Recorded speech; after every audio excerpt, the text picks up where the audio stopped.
ABC 10 News starts now with breaking news. Chaos at the nation's capital. A curfew in place tonight after supporters of President Trump stormed the Capitol building, setting off a violent riot. Thank you for joining us tonight. I'm Kimberly Hunt. And I'm Steve Atkinson. We have some new details since we last went on air. 4 people have died after those violent protests. One woman from right here in San Diego. She was shot by police, and 3 other people died from medical emergencies. Law enforcement made more than 52 arrests today. 14 officers were also injured. Tonight, Washington, D.C.'s mayor is extending today's public emergency for 15 days, which will now go past the inauguration on the 20th. ABC's Andrew Dimbert has the latest from Washington, D.C. A dark day for democracy. Pro-Trump extremists seizing the nation's capital, 1 woman shot and killed, lawmakers hiding, journalists evacuated, a curfew in place, the FBI and National Guard deployed to take back the Capitol from chaos. Members of Congress who were trapped inside congressional chambers describe the surreal scene. This is a very scary moment. The violent pro-Trump demonstrators stormed Congress as lawmakers were ratifying President-elect Joe Biden's decisive electoral victory. As the situation spiraled out of control, Democrats and Republicans alike urged President Trump to condemn the violence and barbaric display. Multiple sources tell ABC News Trump slowed efforts to call in the National Guard, and it wasn't until a few White House officials intervened for the sake of the country did the president sign off. Trump eventually tweeted a video telling fanatics to go home, but the video removed by Twitter because Trump continued to stoke the fire by falsely asserting he won the election. You have to go home now. We have to have peace. President-elect Joe Biden with strong words for the outgoing president. Threatening the safety of duly elected officials. It's not protest, it's insurrection. Leading up to the violence, Trump had been demanding Vice President Mike Pence somehow prevent Joe Biden's win after it had already been certified by the states. If Mike Pence does the right thing, we win the election. But after 4 years of unwavering loyalty to Donald Trump, Pence showing defiance, saying in a statement he does not have unilateral power to arbitrarily change an election. Then, following hours of violence and destruction, lawmakers returning to the Senate chamber, undaunted to finish the people's business. To those who wreaked havoc in our Capitol today, you did not win. Even some of the president's staunchest supporters, like Senate Majority Leader Mitch McConnell, breaking with Trump. We will not bow to lawlessness or intimidation. Multiple sources tell ABC News there have been discussions among some of Trump's cabinet members about invoking the 25th Amendment, which would be a vehicle to remove him from office. But it's unclear how extensive those conversations have been or whether Vice President Mike Pence is supportive. Andrew Dimbert, ABC News, Washington. A San Diego woman was killed during the chaos that erupted inside the Capitol today. ABC 10 News reporter Laura Acevedo is in Ocean Beach, where Ashley Babbitt's family was officially notified of her passing a short time ago.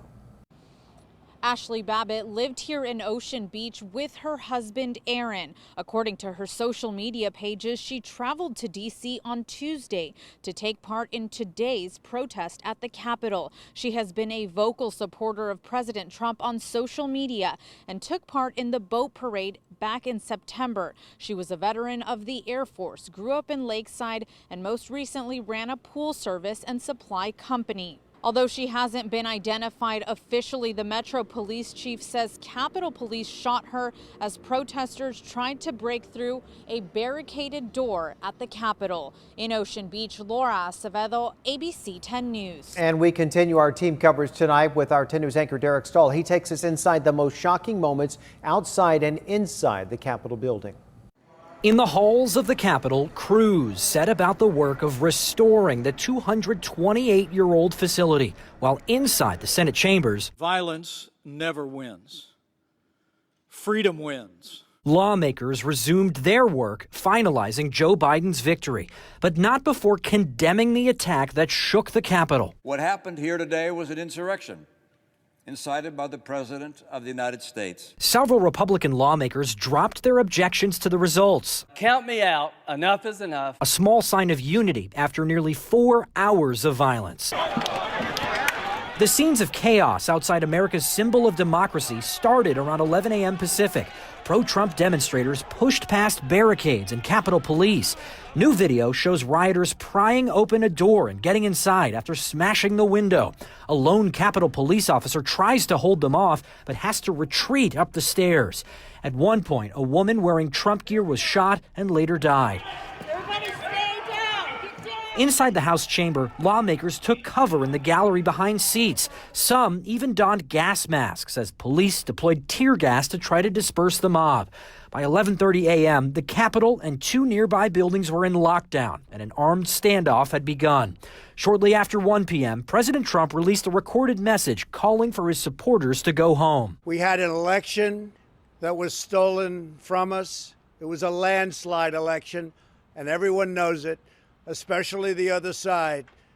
But you have to go home now. Not long after, Twitter removed that post and suspended the president's account for 12 hours, saying his false claims about the election results could incite further violence.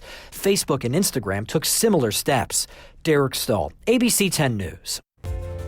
Joining us now is San Diego Congressmember Sarah Jacobs, 4 days into the new job after the election.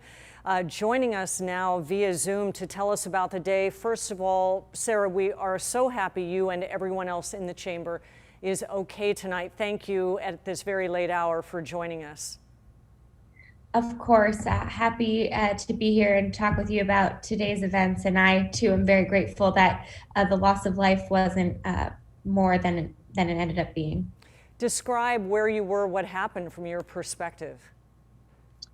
I was sitting in the House gallery. I was very honored that I was one of the members who was asked to be there for the start of the proceedings.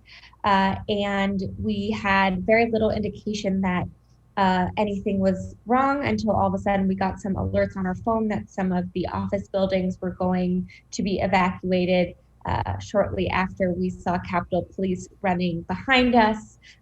We were still in session and we still had some debate, and then Capitol Police let us know that we should be ready to use our chemical weapons hoods if needed. They were under our seat, and that we should be ready to shelter under the chairs as needed. We were still in session, and then all of a sudden they told us to shelter under the chairs. We could hear the protesters at the doors directly behind us. We heard some of the shots fired. We put our hoods on, and then we eventually evacuated to the other side of the House gallery, going under arm rails and over chairs, circled some stairs, saw protesters laying on the ground subdued, and then went to a few different secure locations until a few hours later being released back to our offices and having the session restarting. You have worked abroad in the past. Could you have imagined what you saw today in the United States of America? Absolutely not. I worked in conflict zones. I actually specialized in post-coup transitions, and I never thought that the kinds of things I'd experienced in other places was something I would ever see in the United States Capitol. And, you know, honestly, I'm appalled by the scale of the violence. And I believe that it's incredibly important that everyone in Congress holds those responsible for inciting and committing the violence to the highest standard, because this is not acceptable here in the United States of America. On social media, you have put out a statement in there. You're saying that democracy is at risk. I truly believe that.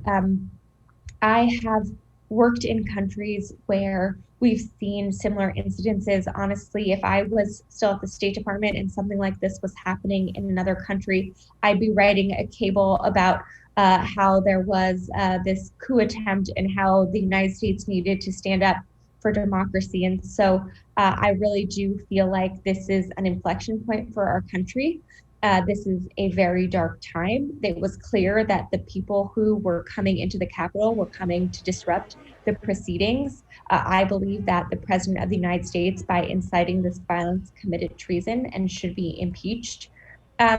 And, at one point, Capitol Police told us to take our congressional pins off because they knew that us having our pins made us more of a target, which means it was clear that these people were coming to actually harm elected members of the government because they didn't like the outcome of an election. On that note about the path ahead, you've also mentioned members of Congress that you feel are being an obstacle at the moment. How do you see the path ahead now? I think there are two things we need to do based on my experience working in these kinds of countries. One is we need to be incredibly hardline about anyone who committed violence, incited violence, or was part of this violence. That includes the President of the United States. And it also includes members of Congress who have made people believe that this election was fraudulent, despite Donald Trump's own Department of Homeland Security saying it was one of the most secure elections the United States has ever had. But while we are taking that very hardline approach to anyone who committed or incited violence, we also need to make sure that we're working to show a path forward and to bring people together and find a way to move beyond this path and make sure that we're working together to build the future that we want. And we know you're still working tonight for us in San Diego, into the morning for you, a certification underway. A break, and you were able to join us. We appreciate your time, appreciate your expertise on this very issue and your firsthand account of what happened. Thanks so much for joining us, and we know we'll be in contact in the days and weeks to come. Of course, great to be here with you, and just very happy that it wasn't worse than it could have been. As we all are. Thank you, Sarah Jacobs, for joining us tonight.